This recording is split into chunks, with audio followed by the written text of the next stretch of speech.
There's a lot of different challenges and hardships that come with homeschooling, but at this time of year, the excitement of the new year is starting to fade a little. My mood was beginning to change. I would wake up in the morning and it would be just so cold and it would be cloudy, and I just wanted to stay in bed. I was not motivated to get out of bed, and I really don't like that feeling. And so I needed to do something about it. And so I took time to reflect on what it is that was making me feel this way. And then, I just kind of thought about what I can do to change it and make things better.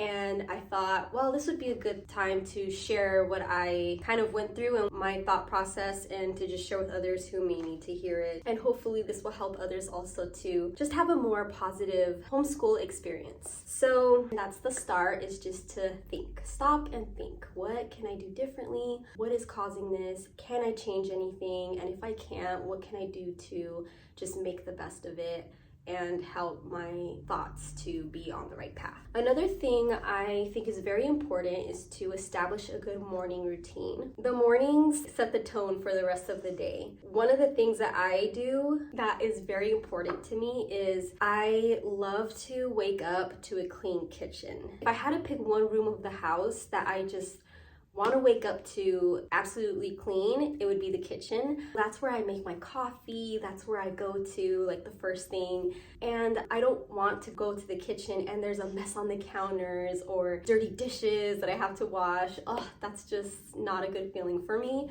So the night before, I always make it a habit to wash my dishes, clear off anything that's on the counters, and then wipe the counters, wipe the stove top, and wipe my dining room table. If I could just do that, I will be happy, just to wake up to that clean space in the kitchen.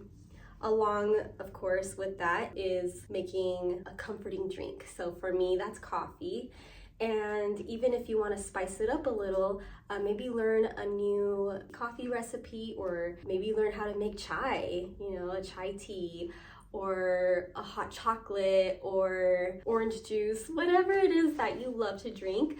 Just put it as part of something that you look forward to when you wake up. That's what I do. When I wake up, I just think about, I want to make my coffee right now, and so it just pulls me out of bed. Another great thing to do in the morning is to start to switch your brain to something positive. A big one, of course, is the best book you can read is the Bible. And that's obviously going to have so many positive thoughts in there. There's certain books in there that are just especially poetic and just so beautiful to read, and just gets your mind on a good positive note. Meditation is a big thing. It really helps get your mind focused on good and positive things and not focus on the negative things. And then another thing that's good to do in the morning is journal. And just take 5 minutes to pull out your journal and just brain dump, or just write anything that you're grateful for. So that's another good way to get your mind on positive things. And lastly, for a good morning routine is to get your body moving. This could be as simple as putting on a song and it's only a few minutes long, and then just doing a little dance. It could just be stretching, a gentle 5-minute stretch, which there's plenty of YouTube videos on that. Just type in 5-minute stretch. It could be taking a little walk, and it could just be short, but it's still just getting your body moving. And then, of course, releasing those endorphins, and that helps us to have that positive mindset. So that is my morning routine. Of course, keeping it simple, not putting too much in your morning routine, because that does the opposite, of course. That's going to cause stress, and we don't want that. So the next thing I put, I have my notes here, so that's why I'm looking down, is to prepare. Prepare for challenges, so that way we know how to combat those challenges when they come. And in my case specifically, it was the weather. The weather was causing me to have some stress, because one of the things that popped in my head was, I don't feel prepared for this change of weather. My kids are constantly growing, so I feel like, okay, now they need another size up of sweaters and pajamas and just warm clothes. And one of my sons, from the winter last year, he's just not going to fit into those anymore. And that's kind of like putting a stress on me. Like, I don't have everything that I need, and that's not a good feeling. So that's something that I'm putting on my list. I need to go and shop for my boys and make sure that they have their needs met. that's gonna make me feel like, okay, I'm taking care of them and I'm gonna feel good about that. Another thing is to start to prepare for warmer meals. And before we were making smoothies and salads and ceviche, things that are really good for the summertime and are really light and cool. But now I need to start making myself prepare for a new grocery list and start meal prepping. Like, what am I gonna make now? I'm gonna make soups, I'm gonna make, things that are gonna keep us nice and cozy and warm. And so just to start preparing myself so that I'm not stressing when I go to the store, what am I gonna make, and less stress there. And then lastly, make sure you take care of your own needs, because I know even for myself, pulling out the warm clothes again, making sure I have my warm robes, and making sure that you have slippers, that are not super torn up. Because us moms will just wear the same slippers from 10 years ago and they're all raggedy with holes, and it's like, you're not completely warm. So you just want to make sure you have what you need as well.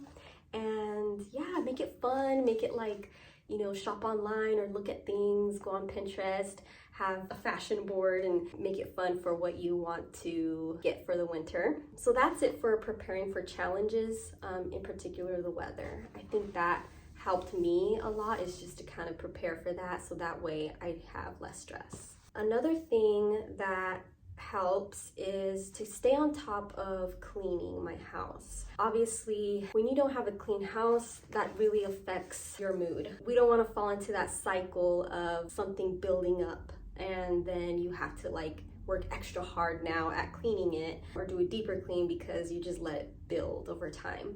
It's like one of the easiest things I can think of is something like laundry, building, or dishes, building, but just making sure we keep with that habit. So for me, I was starting to feel like, I just don't want to do anything. I don't want to clean. And I just don't like that feeling. I don't like that feeling of not wanting to clean. And so what I do when I start feeling that or thinking that, I right away force myself. Before I start to give in to that feeling, I force myself to go and clean what I need to clean. And a lot of times it's things like the shower. I will make sure I make time to do that before it gets worse and before I really don't want to do it. And then it's just this really bad cycle of never getting done, and it just gets disgusting. So I try to make sure I have my priority cleaning. So things like the toilets, I just have 2 bathrooms in my house. So making sure those are cleaned. Like I said, the showers, I only do that once a week. Maybe that's not even enough, but for me, it kind of just works, clean my showers about once a week. And then, toilets, should be doing it every day. Do I wipe down my toilets every day? No, but that's the goal. But another priority of mine is tidying up. Obviously, I have kids, I have a toddler. This house is gonna have toys and stuff everywhere all the time. But there's certain points of the day where I try to make sure I just go ahead and do a quick tidy up of the house. That is before my husband's lunchtime, and then before he comes home from work. Sometimes I don't. Sometimes he comes home for lunch or work and I don't beat myself up about it. It's just I get caught up, I get busy or something, and it's not tidy.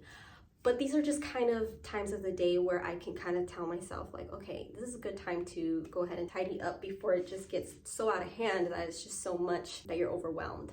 And then the main one is at night. So that way when we wake up, I want to wake up to a clean house.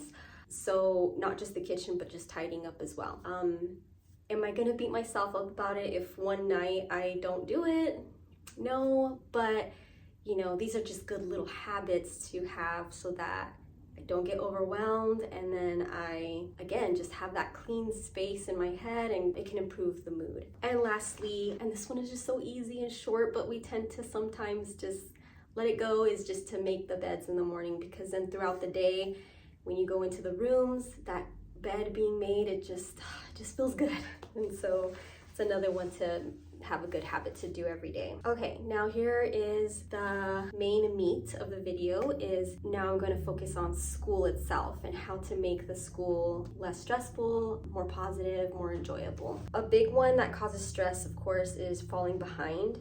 So a good thing to do when you feel like you're falling behind is, again, to just stop and reflect. What is the problem? Is it that I have too much on my plate? Do I have too many resources that we're going through? Can I eliminate some things that maybe aren't as important and have the schoolwork be more realistic, more reachable to be able to make those goals?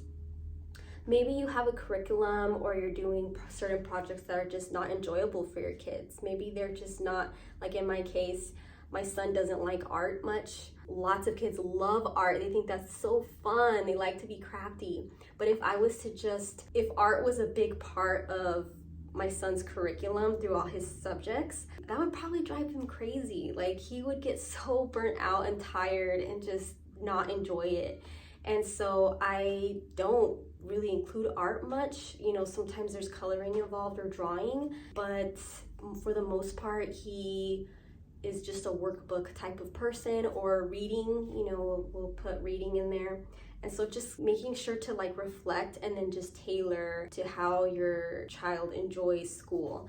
Sometimes we do have to push our children to do things they don't enjoy, and that is good for their character. So I'm not saying to totally just give in to everything that they want, but within reason. And then, ask yourself, is everything at their level? Is it too hard for them, or maybe even too easy, so that they're just not enjoying it, not enough of a challenge, or it's too challenging? Again, tailor it there too. Another thing that can help is to prepare. One good time to prepare is on Sunday nights before the whole week starts. And then another good time to prepare is the night before. So Sunday, Monday night, all through Thursday, just to make sure you have all the materials that you need, making sure that you can read what is required for the week, and then maybe you can even take some stuff out that you feel like is not as necessary, and then go ahead and decide, maybe underline or highlight the things that you want to make sure to include for the week. Things like that can really help. So that way you're not scrambling on the day of, or that way you're not stressing out. Like, oh, I didn't know we needed this and we don't have it. Now I gotta run to the store or whatever. So that's a good thing to do, is to prepare beforehand. Another thing I wanted to mention is to not worry too much on certain subjects that they're maybe a little more weak on. Let's say your child is great at reading, but they're not as good in math. Not focusing so much on what they're not good at, but to celebrate their strengths and tell them that you're proud of them for what they are doing well in. It makes you feel good to commend them. And also not to compare our children with others or compare ourselves with other moms. If this is something that you're really struggling with, a good thing to maybe consider is to just get off of social media for some time. It's just really important for your mental health to do things like that, because as entertaining as the phones may be, and it's just nice to relax and look at things, and you do get really good ideas from social media.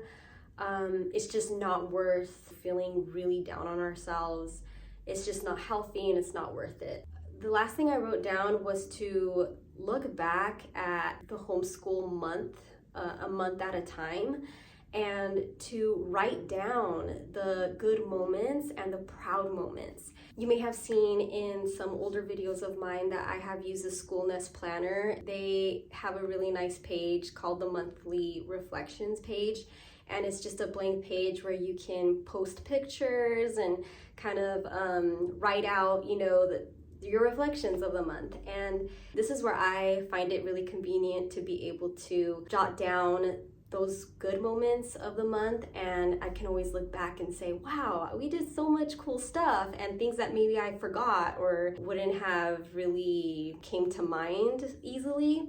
And a lot of times there's such little things that I can look back and say, yeah, that was really good. We had a good month. And so if you don't have the School Nest Planner, of course you don't need it, but you can make a page like this size and just put a few pictures, or just write it out. And when you write it down, it just makes you feel so good, realizing that there were lots of good things to be proud of. So thank you so much for watching this video. And if you have been there and you have experienced your own things that helped you, please put them in the comments so that those watching and even myself can read them and try to benefit from those as well. But yeah, thank you so much. We're all in this together, and we're all just trying to be the best teachers, the best mothers for our children, and that's what I love about this YouTube community, and I appreciate just all the help that we give to each other. And so thank you for watching this, and I'll see you in my next video. Bye.